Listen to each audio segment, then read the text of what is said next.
भैया थोड़ा भैया थोड़ा दादा थोड़ा थोड़ा अरे अरे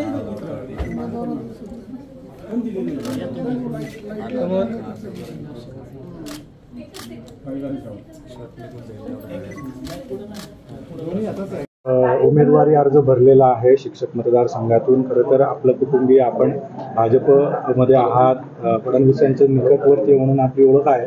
असं असताना बंडखोरी करत अपक्ष उमेदवारी अर्ज भरण्याची काय बरोबर वाटतं? मुळात बंडखोरी नाही, परंतु ज्या मतदारसंघाची निवडणूक आहे, नाशिक शिक्षक मतदारसंघ, शिक्षकांच्या निगडीत हा मतदारसंघ असल्या कारणास्तव व्यक्तिशः माझं असं म्हणणं आहे की इतर राजकीय जोडे बाजूला ठेवून आपण या ठिकाणी या उमेदवारीकडे बघितलं पाहिजे।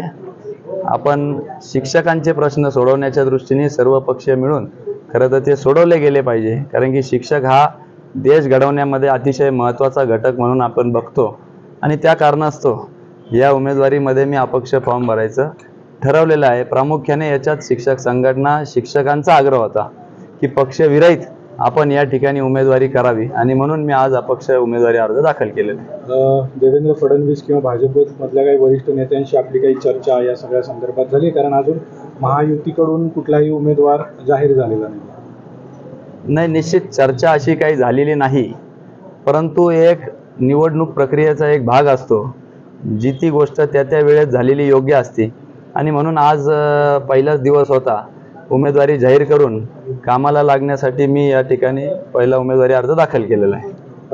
काही फोनवरून किंवा काही संपर्क साधणार आहात आता फडणवीस किंवा इतर नेत्यांशी पाठिंब्या संदर्भात? अर्थात निवडणूक लागली का एक एक मत महत्त्वाचं असतं आणि एक एक व्यक्ती महत्त्वाची असते। निवडणुकीचं विजय समीकरण करण्यासाठी जे काय करावं लागेल ते सगळे उमेदवार म्हणून मी करणार आहे।